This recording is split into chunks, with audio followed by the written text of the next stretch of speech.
Good evening, ladies and gentlemen, and welcome to another episode of the Teachers Edition show, where we initiate critical conversations that explore all aspects of K through 12 education.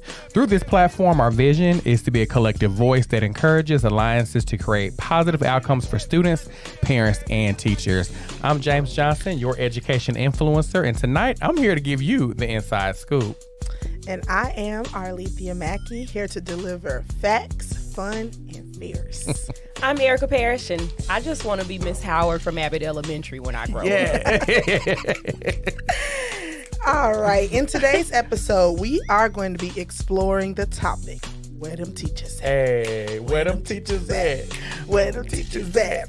No, but seriously, y'all, come on, let's get to it. We're going to be discussing the teacher shortage crisis across America, and I know that is timely for a lot of y'all. Yes, we're going to be talking about what has caused this unprecedented shortage and address some of the practical ideas that we can implement now and beyond the pandemic. Absolutely, Arlithia. And of course, education seems to be a continuous trending topic. So with that being said, let's jump into the morning announcements in the evening and let's talk about national, state, and local news. Arlithia, what's up first? Right, James. So much is going on. Taking a look at some of the national news in education, we're going to really kind of focus first on some federal data showing the pandemic's effects on the teaching profession. Among schools that reported having at least one teaching vacancy, more than half were due to resignations, according to new federal data that provide a sobering new understanding of the pandemic's impact on the teaching profession. The COVID-19 pandemic has contributed to a staffing shortage in the nation's schools, Commissioner Peggy Carr of the National Council of Education Statistics said in a statement. Public schools report that they are struggling with a variety of staffing issues, including widespread vacancies and a lack of prospective teachers, she said.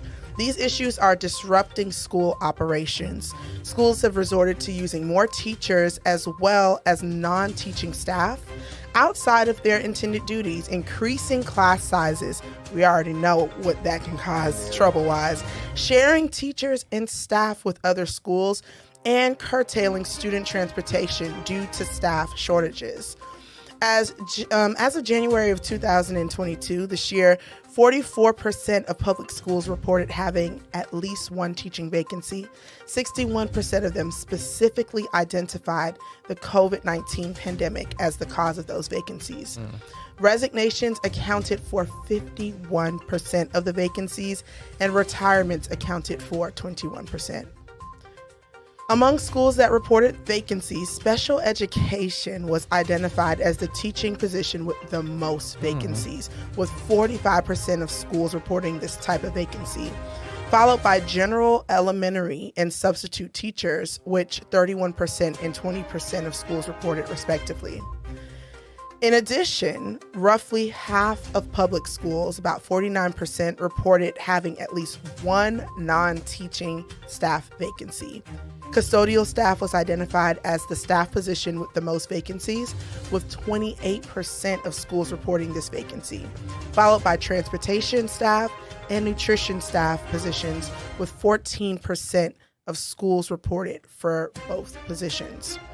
To cover staffing vacancies, over half of schools reported the increased need to use school staff outside of their intended duties. Let's get into that, including by directing central office staff to teach. Though not included in the report, many school districts also asked recently retired teachers to return to the classroom. Offered retention bonuses to stave off resignations, asked parents to provide support in the classrooms, and at least two states, New Mexico and Massachusetts, mobilized their National Guards to step Did you see my in. face when you said that? The The National Guard. Now, you know it's a problem when they, They putting the military on the children. What is happening? I swear. I mean, but it's that rough. And that's why this is so timely. Yeah. Without further ado, let's talk about what's going on with the state. Ooh, so there's some state news out there. So there's a Tennessee bill that would allow temporary permits for not just teachers to teach most courses. So a bill under consideration in the Tennessee General Assembly would allow the state's Department of Education commissioner to issue temporary permits to people, not just certified teachers, to teach most classes. The bill would allow people to secure emergency teaching permits without requiring any formal teacher training. That's interesting. They could teach with a permit for up to 3 years. The bill comes as new data shows that the pool of new teacher candidates is shrinking in Tennessee. According to data from institutions offering education programs, there was an 18% drop in people completing teacher training programs in 2020 compared to 2015. Right. If passed, the bill would allow the issuance of temporary teaching permits and temporary endorsement exemptions for individuals to teach during the 2022-2023 school year or in subsequent years to follow. The bill sponsors, Rep. Weaver, said in a recent hearing on the bill, the intention behind the bill is to fill open teacher positions, saying a warm body in the classroom is better than none. Opponents of the bill took offense to the statements, as they should, saying Tennessee children deserve more than a warm body standard. Because you want more than that for you your want child. more than a warm body, not just somebody sitting there. But that won't be your teacher's class, your child's classroom with a warm body in it. But we're going to dive into that a little bit more coming up soon. For teacher quality in the state of Tennessee, first of all, our teachers deserve, and these are opponents to that statement, our teachers deserve more respect than that. And we need to make sure that we're providing our children all of the resources and proper teaching that they need and deserve. Rep. John Ray Clemens said representatives with the State Department of Education also expressed concern, saying this bill is appropriate for an emergency, not indefinitely. Rep. Weaver says that the temporary teachers would still be qualified as they serve under the discretion of local school directors and are evaluated annually. Our directors of schools and people in your district and my district are very capable of knowing what teachers are good to put in front of their classroom, she said in a recent hearing. So that's some state news.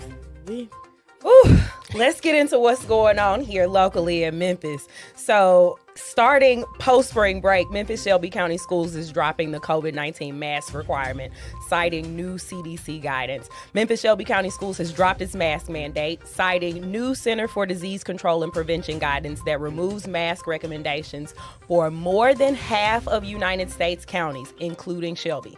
So long as the district has allowed students in person during the COVID-19 pandemic, it has required masks. Shelby County is among the communities with, quote, low COVID levels under the set of designations from the CDC released Friday, which consider new COVID-19 hospitalizations, what share of total hospitalizations are people with COVID-19, and how many new COVID-19 cases a county has reported in the last week.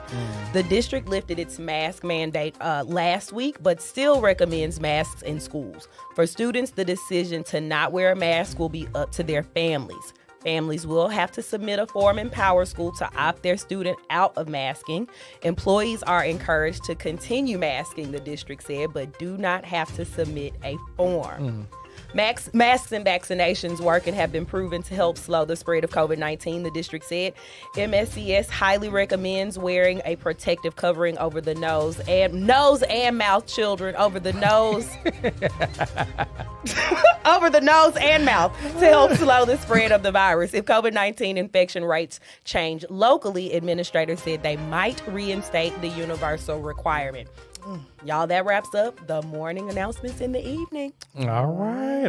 Well, it's time to go into the teacher's lounge. I don't know if y'all are hungry or not, but I have an appetite for good conversation. Let's do it. And chopping it up, because it's a lot to talk about when it comes to the teacher shortage.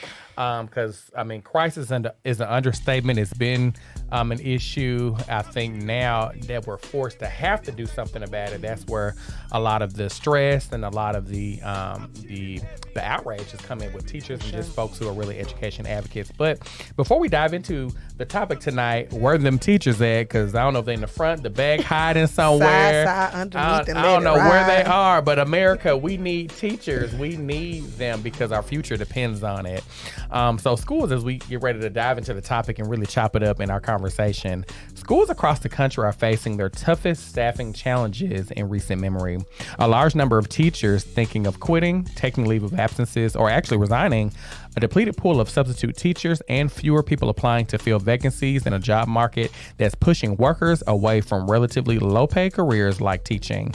It's all happening at a moment when students need the most diverse, effective teachers more than ever before to help accelerate them back to grade level after the disruption, the past 2 years with the pandemic. As school systems respond to the staffing issues right in front of them, it's important to acknowledge that those challenges are symptoms of a larger problem, which we all know. The current crisis has reinforced fundamental questions about our approach to staffing classrooms and the value proposition of teaching as a career. We've known for decades that the combination of low pay, lackluster career growth opportunities, and a job description that borders on impossible, meeting the wide-ranging needs of an entire class by yourself, pushes talented people away from teaching, a trend that is only accelerating amidst the great reshuffle and a lack of investment in accessible, high-quality teacher preparation programs. We know district leaders cannot address this problem on their own and the long-term challenges of their own, nor should they have to, or teachers for that matter. The teacher shortage affects every corner of our society and economy because teachers help prepare the next generation of workers for every other industry. Public and private sector leaders at every level need to acknowledge what's happening right now in public education as our country's top workforce development priority, and they need to act accordingly. So that leads us into our first topic on tonight, which, in y'all's opinion, why do you feel like there's a teacher shortage and how do we get here? I think you laid it out pretty well in the intro, right? Like, I think there's a teacher shortage because people are good at math, right? Mm-hmm. And when we think about what people who are not yet educators but potentially thinking about it hear about the profession, they hear long hours, they hear hard work, they hear a number of students in a room, and then they hear the annual salary. That's why there's a teacher shortage. People good at math. And when they do that risk assessment on whether or not being an educator, like, the fulfilling part of being an educator is something you don't get until you're in it, right? Yeah. So when you're dealing with what you know about it, the math ain't mathing. The math ain't mathing. And I think just to piggyback off of that, like, I think some of us tend to look at the field with rose-colored lens and the beautiful part of it, and we see just kind of the fruits of it. But when you're in the midst of it and the work is unraveling in front of you and you're feeling the effects of it, and sometimes you feel you don't have the support, the resources, and then the accountability at a lot of different levels, and then you go home at night and you think, is this worth it? Am I making the change? I was just telling everybody before, I'm a new plant mom, and, I'm hard at work watering the seeds, and, I put the soil and I feel like I'm doing everything right, but it takes a long time to see the things grow. Yeah. But I think kind of in the field too, we're hearing a lot of conversation about what's happening in the field and what we're doing and the supports that are supposed to exist, but we're not seeing the fruits of it. Right. And right now it's kind of like exhausting. I'm in the classroom, and I've been here for 7 years, and I love it. I love it. I love it. But even I am exhausted. Yeah, because the domino effect of all of those vacancies, right? Yep. Like, if you got a room with kids in it and no adult, you have to pull somebody from somewhere, right? So the daily disruptions and lack of predictability in what my work day is going to look like is something that's taxing on even the most talented teacher in your building. If I can't depend on having a planning period during the day because I might get pulled to cover a class, right? The little bit of that I get during the day is gone, right? And it's hard to recover without that break to be ready for the next day. Like, teaching is already exhausting when you get to run the schedule that somebody gave you in August. Yeah. And it's multiplicative. Like, there are just multiple ways that the day could go wrong when, like, you walk in every day at 7:45 and you are like, on edge waiting for the next announcement of change because of all of the people that aren't there and haven't been hired, and the people that aren't there because yesterday was enough and today I'm staying home. That's real too. Like the number of people who just cannot do it one more day and need to tap into their personal time because of how taxing the regular day has become. And I would even say, too, to add to what both of you said, the teacher shortage is a physical demonstration of what has been happening behind the closed doors. And I love the analogy that you use around planting seeds and cultivating our seeds, which are our children and their future. But baby, plants don't talk back. Baby, plants don't talk back, right? They don't talk back. However, they're not going to talk back if they're being cultivated in malnourished soil. And when I talk about malnourishment, let's talk about these schools not being funded. Because an underfunded school is going to equate to an underfunded future. And that is the future of our kids. Fund these schools. There is no reason why schools do not have all the funding that they need to adequately service and educate our children. There's no reason. And they're educators. And they're educators. Service the educators. Why are teachers having to beg for supplies every year? Beg, pay for. Yeah, beg. Pay for. Basically Like beg. every classroom that I put together, if it wasn't butcher paper, I bought it. You had to buy right? it. Yeah. You should not be spending money on you. It's the state's responsibility to make sure that schools and districts have the funding that they need. Allocate the money like y'all allocate money for everything else. Right. And give these school districts what they need. Give these teachers what they need. There's not a reason why a teacher should be spending their own money. Right. There's not a why, and this is, schools being under-resourced, and these are most charters that I know. Y'all know different. Let me know. Why do schools not have libraries? We've seen a time Because out schools don't increase in have literacy. librarians because schools don't have it in their budgets to pay one. But we want to talk about improving literacy. Kids Right. can't read. 11% of our kids are on grade level when it comes to reading and math, but we don't even have libraries in the school. Now, where they do that at? Right. You don't even have libraries, so you can't even foster that sense of curiosity and that sense of just wanting to have that foster that love of reading Investment in the school. Talk about the soil. Because that ain't gonna lack in Lausanne. It's not gonna lack in some of these other neighborhood schools. Right. So why is it that certain schools don't have what they need? You're already at a disadvantage when it comes to having an equal playing field in terms of employment after you graduate high school and everything. I mean, those are just a few things, but our schools are not being funded. You have teachers. They're doing any and everything. Like they're stressed. They're burnt out. You got to go to school, break up a fight if you see a fight.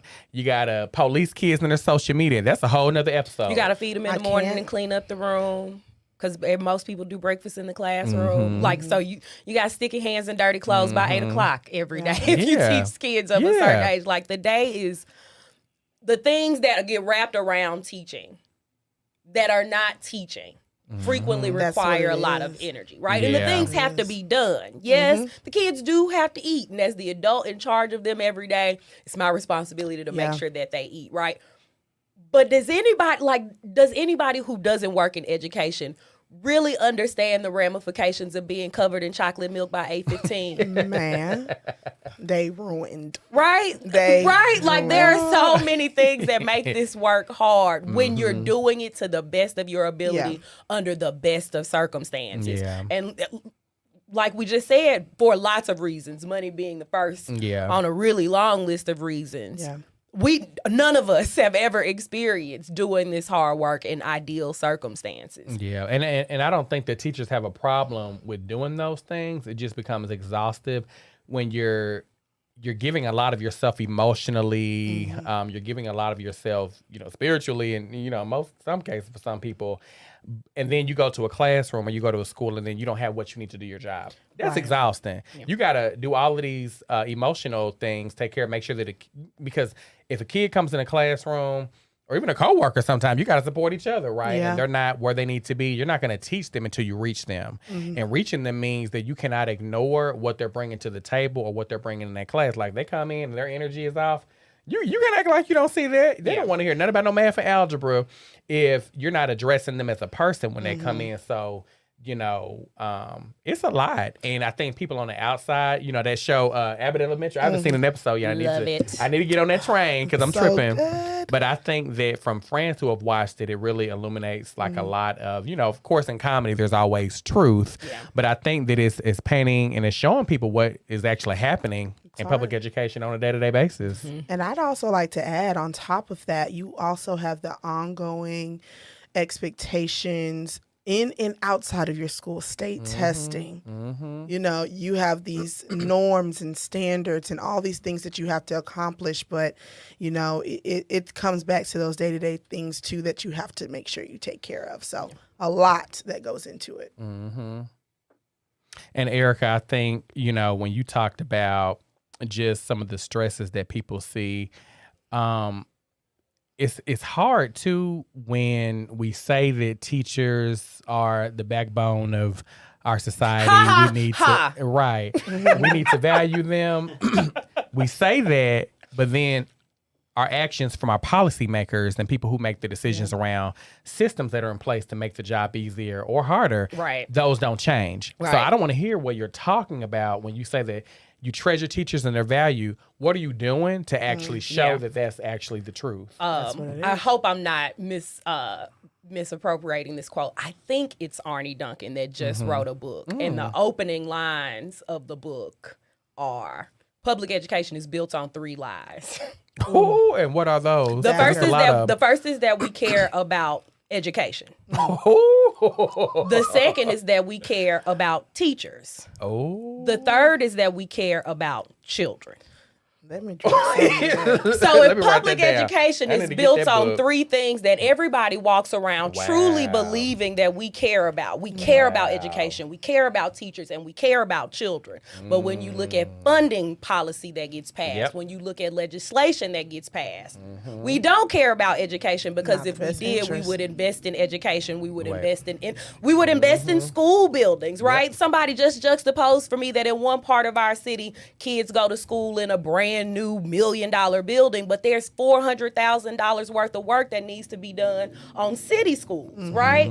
So we care about education, but we aren't even paying to maintain the places where kids go to get educated. We care about teachers, but we don't provide them professional development to be excellent. We hit them over the head with expectations, and then we pay them one of the lowest rates of any industry, any career that requires a license at the state level. And you can tell me what you want to about caring about these kids. You care about your kid. You don't care nothing about the one sitting next to him. And I know that because when I call you to tell you that your child didn't do what he needed to do today, you want to ask me about somebody else's. When you can bring a gun into a school building and kill 30 children and no bills get passed, no legislation gets passed, nothing moves. And as the manager of operations for a school, I'm 5'3" and 2 inches of that is hair. I'm the person who is supposed to keep all these 900 children and 140 staff members safe. If somebody decides that they mad enough to bring a gun up here, you don't care about children. Come on. So when Arnie Duncan, former Secretary of Education, is telling us we don't care about education, we don't care about teachers, and we don't care about children, I'm sorry, you're going to have to find me a better expert to believe in. It's the truth. It's the truth. It's the truth. Woo! It's the truth. And with that being said, we're talking about where are the teachers. We're talking about this shortage of teachers across the country. When it comes to recruitment, right? Because we still got to recruit teachers because, of course, they're needed, right? We gave an overview of just some of the prevailing concerns that a lot of people have that we've had within our experiences. What are some things that can be done on the district level, the school level, to recruit teachers and to get the best and the brightest people in front of our children? That's such a tough question, I think, because I think, it starts earlier than the recruitment process. It starts at the root of why do people want to teach? What are they seeing that they're going into? And how can that be attractive for them? You can be as passionate about wanting kids to be successful. You can love kids all day long. But if you are seeing things that's making it hard to even want to do it, you're not going to do it. Right. I never wanted to be a teacher. I ain't even gonna sit here and lie. I did not. I had people who told me not to become a teacher, who were teachers. But in my heart, I still had a love for it, and I still wanted to endure. But it's disheartening that current teachers are telling other people not to be teachers because of what they're experiencing. If we want to bring people in, we have to change the conditions that they're coming into. Because if there's a shortage now, if nothing catalyzes and starts a change for conditions, I think that's going to be the first thing that's going to continue to happen. People are not going to want to be teachers. But on a more optimistic note, I believe one thing that needs to happen is just this development of what pathways into education looks like. For me, I was not a traditional education major, and I thought I could not be a teacher because of that. And I think colleges do a good job ensuring that they have their colleges of education and all these different things. But I also think that on a more creative, maybe a little ambitious level for me, I feel like we need to expand pathways that help to create people who are in industries and professions to get the competencies that they need to become a teacher if that's something that they want to do. And how that would look, I'm not sure, but I do think that opens this door of being creative in bringing people in, training them properly, right? We don't want to bring people in who just, I saw Abbott Elementary and now I want to do this. I can do it. I'm little Janine, right? Super ambitious. We still need people who are trained and know educational theory and know how to make a lesson plan and all that. But I do think this is an exciting time to start to consider how people who are passionate about their career paths in sciences and maths and English can use that expertise to pour into kids and kind of radicalize the way that they learn too. I think that teaching has a similar pipeline problem as lots of other industries in that we tend to look at predictors of success and go there to look for people to teach, right? We're going to the best university in the state. Well, what if your best teacher candidate is sitting in the back of an HBCU classroom right now? Do you have somebody there to find them, right? If we are putting like the floor for where we are starting to look for teachers above the reach of some people who have passion but have not yet had access to the tools that they need to be prepared for that kind of credential, we're missing not just potential teachers, but we're missing the teachers who could potentially be the most successful with our hardest to teach populations, right? We know the statistics on the number of Black and brown children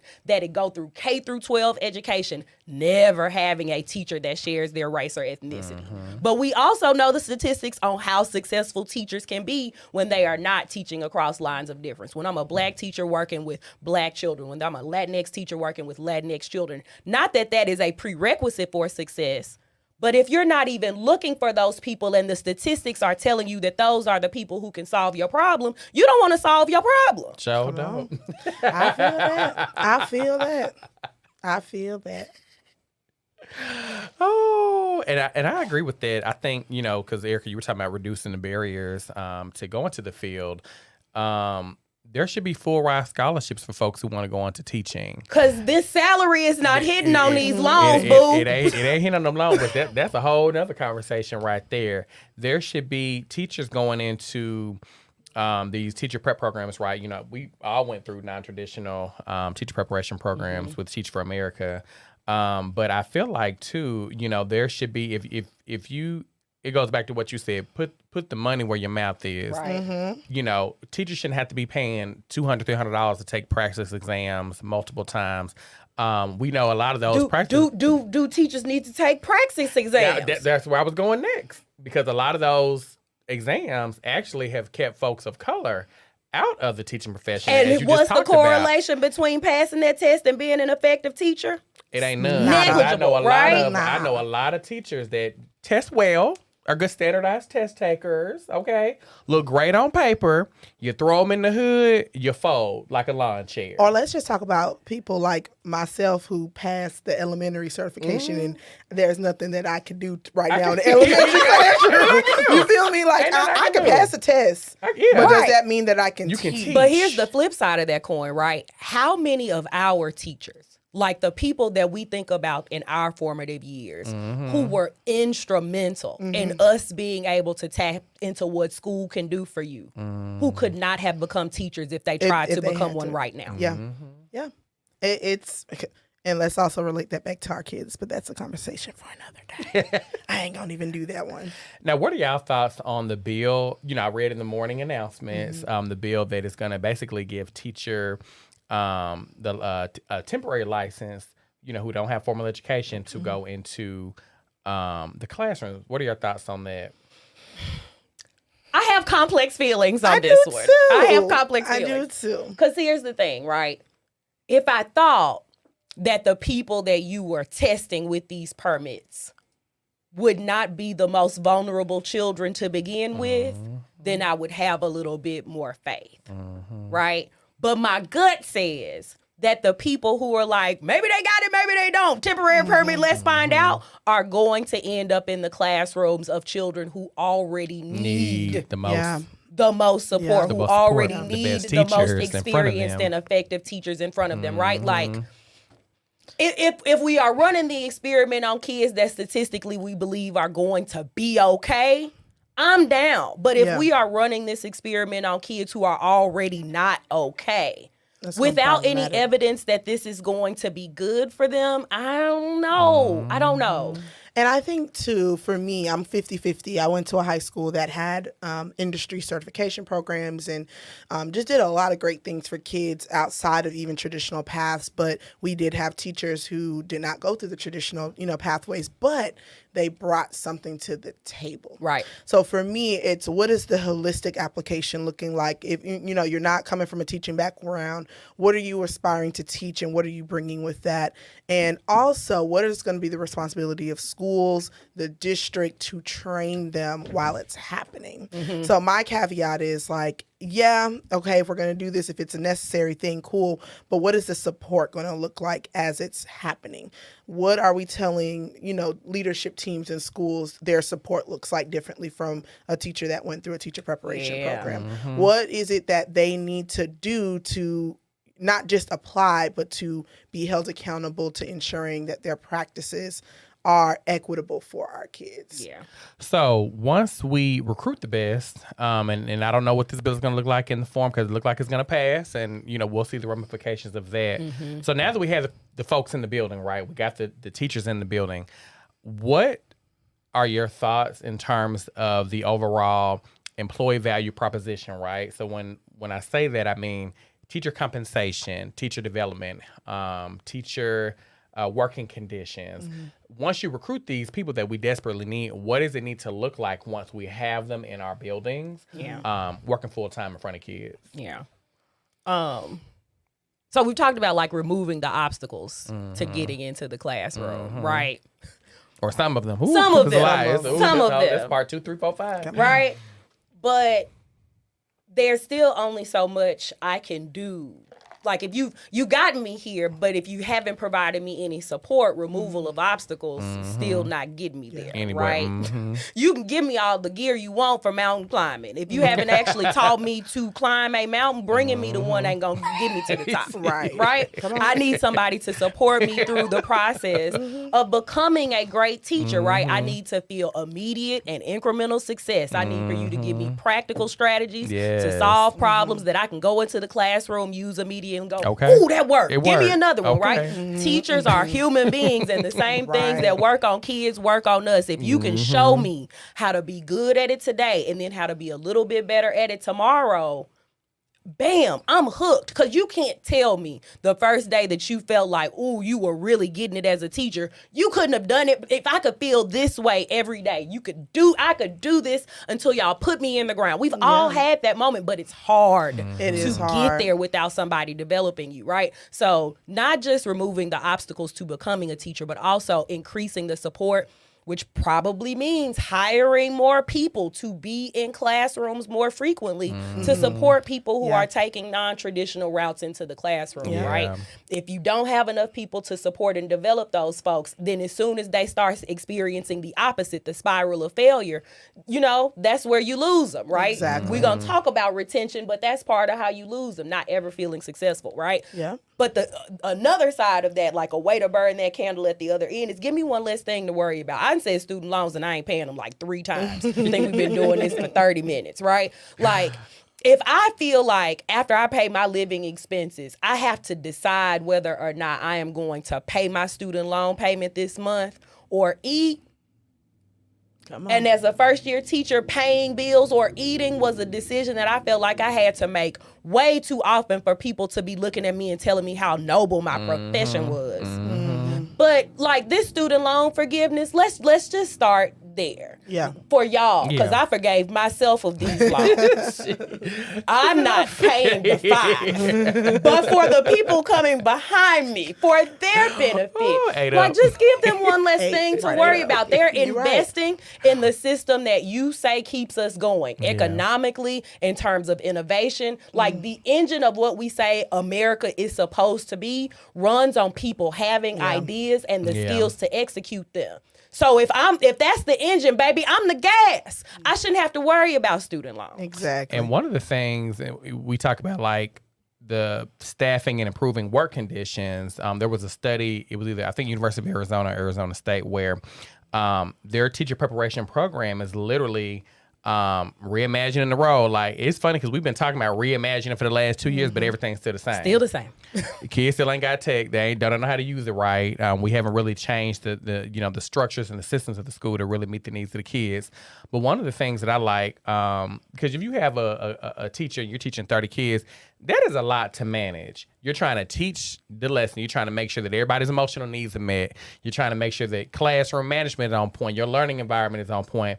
They talked about how they wanted to teach where, well, they're teachers where in school districts, you have a lead teacher, right? That lead teacher does the lesson planning. Strong lesson plan. You have a novice teacher that actually execute the lesson. Then you have support staff that actually help with those small groups when the students do that independent practice, the guided practice, the small groups, and really helping them with those fine-tuned skills. So just changing how and as we... you describe that, I'm sitting over here like, do you know how much I could do? I did exactly. And I When I read that, I was like, that would help out a lot. And then to that point as well, just changing the role. The workload, right? So if you already have so many different roles and responsibilities. So if that can be divvied up where you have really strong content lead teachers really doing a lot of the planning, doing a lot of the heavy lifting, give them an extra planning period to do a lot more of that to help maybe also lead some of those POCs. You can divide up that talent and you can divide up that labor to where it's more sustainable. So that was just something that I liked a lot. And then you can have a curriculum written by somebody who knows the kids, exactly. which is frequently a gap in the curriculums that we use anyway, right? Like you know how to teach this standard, but do you know how to teach it to the kids in my classroom? Having somebody on your campus that can do that could be impactful. Yeah. And I think even in reimagining the role, something that I envision to be true that could be super powerful for prospective teachers and for those first 2 years, apprenticeships, fellowships, right? And that also helps to create pathways, going back to our previous topic, right? Identifying people who want to do the work and creating a pathway so that when they get to school, they're not being dropped in the grease and frying up to get ate up, okay? Because that's what happens. And that's why the work is not sustainable, because you get into the school and it's too much to handle. But if you're immersed into it, if somebody is like you're an apprentice, you're under somebody and you're coming up, and then that next year you take on a little bit more. Now it's, I've mastered this. I feel good about it. I can layer something else on top of it. And now I'm growing in my leadership. I'm being poured into. It's not punitive anymore, because that's what happens to a lot of those first couple of years of teaching. The evaluations become punitive, and you feel attacked that you hadn't been able to master this skill because nobody taught you it, but you're being evaluated about it. And if you didn't have to do that the first year, but then it was the expectation for the second year, now I've mastered this. I'm moving forward. Next year, my new level is this. Somebody is still training me. I don't have the same level of training wheels, but now the training wheels are off. I'm floating. I feel like I can do this. Now I want to stay for my third year, because now I'm getting this other hat that I'm wearing and I'm getting it. And I think just like a kid, we're not giving kids in 5th grade Algebra 2. Why are we giving first year teachers Algebra 2? Why are we trying to give them a lot? Yes, they need, there are certain things you just have to do. You have to be able to do this. But there are certain things that we can take off the plate and help to develop for them so that they can lead up to Algebra 2. Yeah. And I think no, go ahead. I think that the thing that is like great about both of these ideas is that it gives teachers an opportunity to lead from the classroom. Yes. Yep. We ain't talking about a principal shortage, are we? Like, do we not have enough high quality principals? If the answer to every good teacher in your building is slap them with a title, Problematic. right, you're creating part of your talent pipeline problem, because as soon as a teacher shows that they are excellent at teaching, we want to show them the door, give them an office, and no kids. Everybody can't go into leadership. Everybody can't go into leadership. That means that they are not with children, right? If you have a teacher in your building that is rocking with their kids, figure out how to expand their capacity and keep them where they are. Children. And that's what's needed. And to that point, Erika, also, I don't feel like we're really utilizing technology the way we could, because to your point, having that excellent teacher where they can really be utilized throughout the building. If you have classes that don't have a teacher, because there's a lot of teacher vacancies out there, why don't they have a strong teacher? Why aren't we utilizing technology to have platforms like Elevate, or a platform where they're teaching virtually in the class, but then you have a support person that's in there making sure that management is good? There should be no reason with all the technology that we have that we don't have strong teachers that are able to deliver at least that direct instruction to the kids. I don't understand that. Even with like subs and teachers being out, there, and I'm sure there are, but like having platforms where like lessons are recorded in advance on different topics, or, pay teachers a stipend if they want to in the summer, like record lessons. So like when they have a sub, instead of just giving them a packet or turn to page 52 in your science textbook and do that, write the definitions. Actually, let me go ahead and go through this vault of teacher lessons on this pacing guide where we actually are. And let me crank that up, and I'll have that sub actually worth the technology to deliver the lesson in the class, and then they can do whatever assignment. So just different things like that. I'm just like, why aren't we doing these things in the class? Like, the shortage is not going to go anywhere anytime soon, but like, let's really be problem solvers and think about like what we have and what we could use. How can we multiply the manpower we have? And I would say when, 2 years ago, I went to Boston, and, I pre-recorded my lessons and had the materials ready. And a teacher in our school, support teacher, she stepped in and she pressed play and she pressed pause, and she was able to say, she said this is what she did. You know what I mean? And it helped, because I was worried about what my exit ticket scores were going to look like. What my data was going to look like. And it was a good opportunity for me to see this before the pandemic even started. It worked, because kids did okay. And not as a replacement, but just a better than a warm body. Better than a warm body. Mr. Legislator Man. Okay. Miss what is it?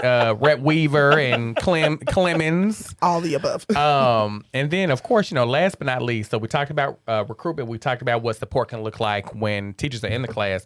What about retention? So what can we do to retain teachers? Because we can get them, we can sell them a dream, okay? Dr. King, we can sell them a dream, but what are we doing to keep them for real? Like, what are we putting in place so folks can stay in their profession? Man, celebrate good teachers. That's the first one. That part. Celebrate good. And celebrate does not have to be round of applause. You did a great job. It's awarding and allowing people to understand what they accomplish, using that as a place of practice for other teachers, allowing them opportunities to share. Because some of my most rewarding, experiences in the classroom have been, in my school, have been able to pour into my staff so that we all feel like we're on the same page. And that has come with some financial compensation. Okay. Don't be afraid to do that to good teachers, right? It came with that, but it also cut the check. Come on. But it also came with opportunities for me. And that celebration was like just the small things, but also the bigger things that made me feel like I want to do this again next year. Not just for myself, but for my kids, what they were able to accomplish. My school leader sees that, he recognizes that, and he's on the same page as me and wants me to move forward with this work. And that's something that we need to do. But also, I think school leaders need to also look into what those retention strategies look like. Right. How do you celebrate, but also how do you, equip teachers to move forward to that next year? How do you close out a year with a teacher to ensure that they want to come back? You know, that's something that I value with my school leader. He, you know, has those exit conversations. You know, the school year's ending, and he doesn't do it on the last day of school, right? He looks at the spring semester and say, hey, this is what's going on in the school. How can I better serve you next year? Having those conversations so people know I want to see what your problem is or what issues you have or what ideas you have, and let's use that to build our school culture. So. Yeah. I just think about the place where I worked and taught, where I was like, well, if the building ever collapses, y'all come check my room, because that's where I'm at. I'm going to be here forever, right? That classroom. Right. And I think that some of the things that made me feel that way about that place were being celebrated, right? When you did a good job, you didn't have to guess because somebody told you. Yeah. You did an excellent job with X, right? It wasn't always a coffee bar, but sometimes it was. It wasn't always a lunch, but sometimes it was. It wasn't always a car wash. Oh, Jesus. But sometimes it was, right? But what I could depend on consistently, regardless of how it might arrive, is I never had to ask myself if I was doing a good job, because somebody would tell me, right? One of the things that we hear, especially early career teachers, say is, you know, I feel like I'm just getting negative feedback all the time. I never feel like I'm doing anything right. And unfortunately, in their own like reflective processes, they haven't yet figured out how to pick apart for themselves. All right, so things are a mess, but here's the thing that I did great today. So having somebody else that can point out for me consistently, here is where you are doing a great job. And here is the thing that I'm going to give you, the one small thing for you to practice that's going to make you even better at that tomorrow, right? Like, make my development incremental. Don't overwhelm me with a whole lot of expectations and what to do, and nobody ever took any time to say how to do it. Just like you were saying, right? Like, I'm being held to these higher expectations, but nobody's really showing me how to do the things, right? And it would be ridiculous for us to have spent as much time talking about how miserable and experienced teaching can be sometimes without acknowledging that if it ain't somebody in your building making sure adults feel good, even when the work doesn't, like, you're asking people to quit on you. The work itself is grueling, right? If I do a job where the definition of the job, just doing it, is exhausting. Come on. But there's nobody pouring into me with just like positivity asking my feedback. What's working for you? What would make this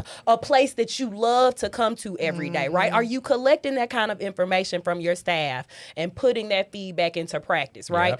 Being a leader of a place like a school requires you to be able to put your ego somewhere and take critical feedback from people who are doing, all due respect, a job that's more exhausting than yours every day. So can you sit down in an office and let a first year teacher tell you how you are not hitting the mark? If you can't, expect for that first year teacher to find the nearest exit when they can't tell somebody why it's too hard to keep coming in here. And not feel like they're going to get punished for it. Yeah, and that part. And speaking of support, y'all hit on a whole lot of stuff. What supports are in place for those new teachers or employees who are new to the district or new to teaching? You know, some people have mentor-mentee programs. Some people, you know, have pods. But I feel like every school, if you want to retain teachers, they need support outside of the day-to-day, just to talk and vent. What Erika was talking about, you need someone to talk and you need someone to vent to. What Erika also talked about, you know, in schools, you need a lot of things. But you need a task leader and you also need a maintenance leader. You can't have two task people that's going like that every 5 minutes. You got to have somebody that is making sure that we're getting the results right, because that's what's going to keep the door open. But also who is pouring into people, making sure your needs are met, your feelings, how you're doing. Good morning. Let's do the coffee bar. You know, let's do all of those fun things to keep people's spirits up. But going back to just support, there definitely needs to be some type of, I don't know if it needs to be bi-weekly or monthly, some type of support system in place where they can talk about those things. Because if a teacher, top of mind, has all of these things outside of the classroom that she's dealing with, whether it's just the stress of a first-year teacher, do the kids like me? Am I doing good management? You can have a PLC all you want to.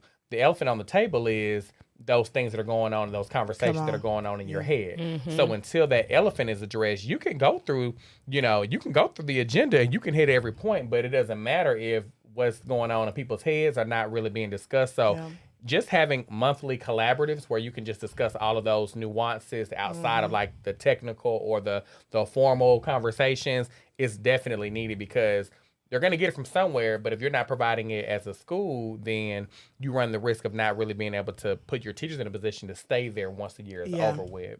And I think even just speaking of that, my school, we're a small charter, but we're able to do weekly professional development. Every Wednesday, our kids get out of school early.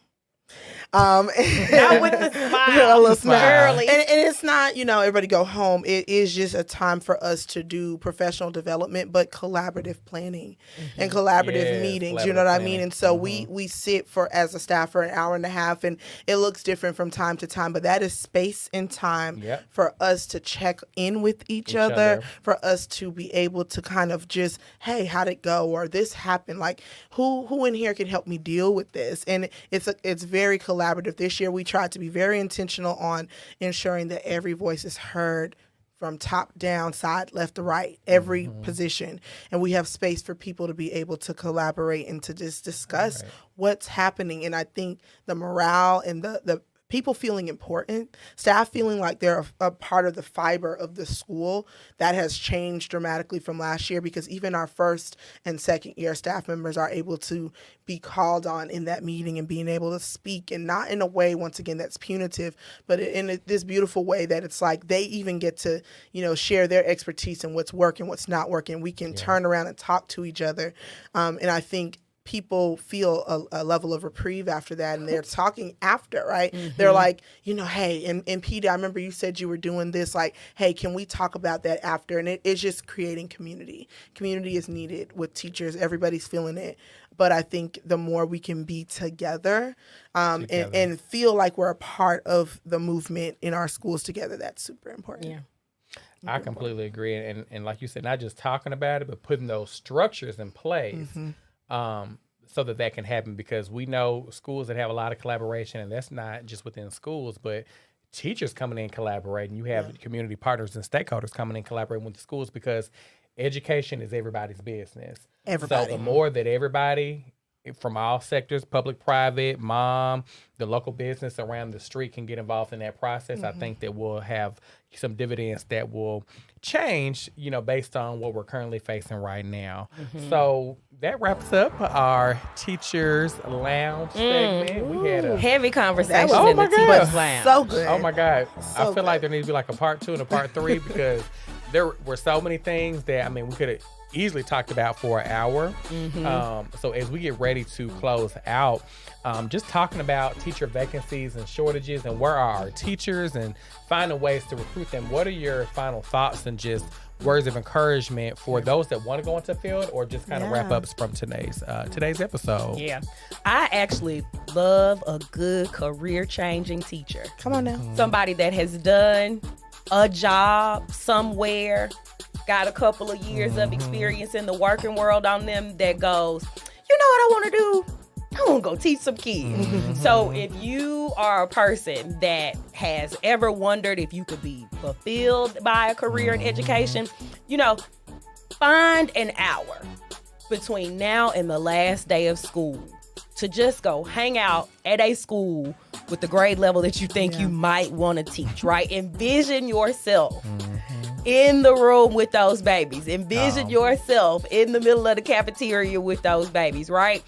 Go get a feel for what that might be for you, what that might do for you. Like, seriously, again, it's never been easier to become a teacher. I feel ways about that, but it's never been easier to become a teacher. So if you've ever thought about it, right, just make the commitment to spend an hour at your neighborhood school and really consider this as a genuine option, because not only do our babies need you, but what people who have left other industries have been able to do in classrooms by changing their careers, it's always been mind-blowing to me. There's just something about somebody who has been able to manage adults, not needing a whole lot of support with figuring out how to manage children, right? If it works on big people, it works on little people. Give it a try.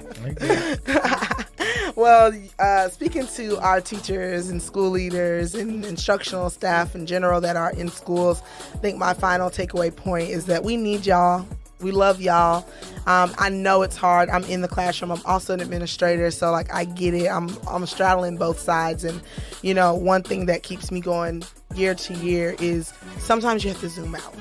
I think we're zoomed in every day at the fine details and the struggles and just the things that are burdensome, but zoom out sometimes and consider your why when you first signed on to become a teacher at your school, and those moments that kind of just brought you pride, and know that those moments are still plenty to come.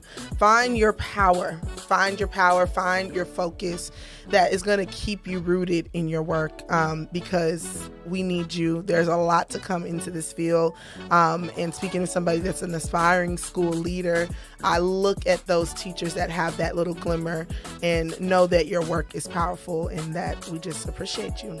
We need you. What you think? Yeah. And I think for me, my final takeaway would be, y'all, it's not just about equipping our next generation of workforce, folks that go into the workforce, or, you know, someone passing a test or getting ready to go to college. It's not about any of that for me. We need people who want to go on this profession so that we can make sure that our children are integrated once they graduate high school. And when I say integrated, what I mean by that is making sure that our kids have the life skills that they need. They have critical thinking skills that they need to take care of themselves so that they can build their community, take ownership and power of where they live, and know that change starts within your locus of control. It starts within your area.